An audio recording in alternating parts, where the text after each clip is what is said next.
এ traditional IRA উনি তখন রিটায়ারমেন্টের সময় যখন উনি পয়সাটা উইথড্র করবেন, পয়সাটা যখন দিবেন, উনি তখন ওইটাতে ট্যাক্স দিবেন।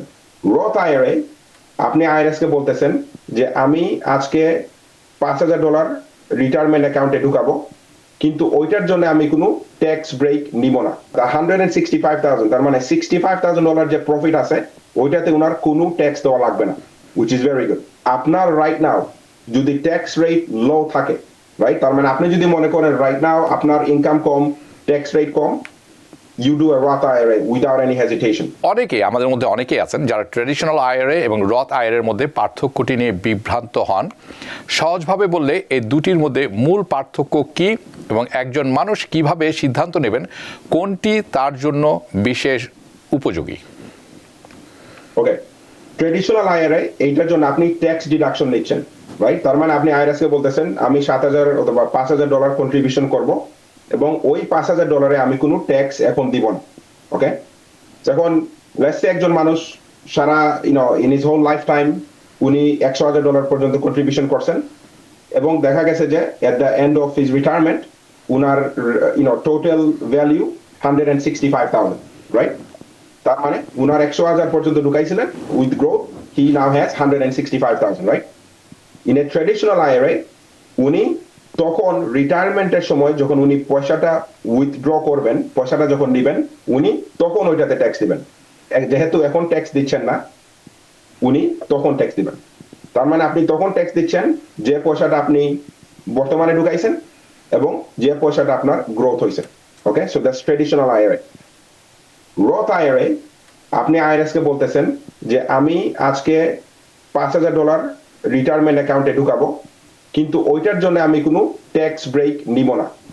ওকে, তার মানে আপনি ওইটার জন্য কোনো ট্যাক্স ডিডাকশন নেবেন না এবং সেম ইন্ডিভিজুয়াল 20 years later উনার growth is now 165,000. Now the benefit here is that পুরো পয়সাটা দ্য 165,000, তার মানে $65,000 যে প্রফিট আছে ওইটাতে উনার কোনো ট্যাক্স দেওয়া লাগবে না, which is very good. So now the question is, when do you use which one? Okay, the rule of thumb is simple. আপনার রাইট নাও যদি ট্যাক্স রেট লো থাকে, রাইট, তার মানে আপনি যদি মনে করেন রাইট নাও আপনার income com, tax rate com, you do a Roth IRA without any hesitation. কারণ কেন? আপনি যদি $7,000 রিটায়ারমেন্টে ঢুকাইতেন traditional IRA, let's say you get a 10% break, but আপনি যখন রিটায়ারমেন্ট করেন তখন আপনার ট্যাক্স রেট 30% হইতে পারে, 25% হইতে পারে, অথবা the way our country is going, in 30 years we might be at a war where our tax rate might be even higher, right? কারণ different legislation আসে, tax rate বাড়ে, right now it's 37%, and let's say the government আপনাকে বলছে যে in 30 years আমাদের সবাইকে insurance দিবে, right? What happens then? Tax rate is most likely going to go up. So with a Roth IRA আপনার tax rate is already locked in, and আপনি পয়সাটা যখন পাবেন in 30 years, it's all tax-free money, and I think it's a really good strategy. এবং আপনাদের income যদি, ওকে, so now রথ IRA has a limitation.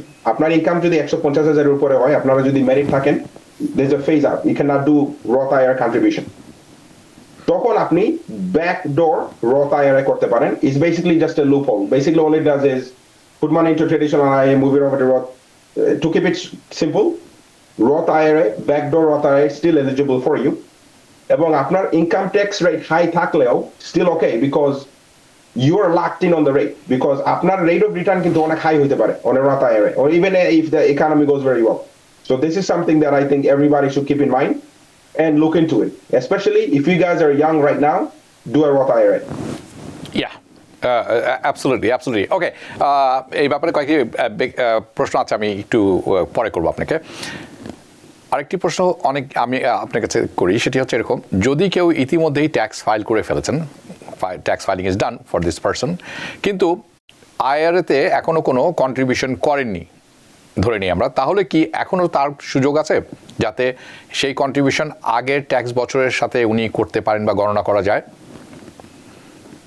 Only option available right now হইলে আপনার রথ আইআরএ। রথ আইআরএ আপনি করতে পারবেন, ট্র্যাডিশনাল আইআরএ করতে পারবেন আপনি, but the issue is traditional IRA এর জন্য আপনি একটা ট্যাক্স ডিডাকশন পাবেন which will trigger an amendment, right?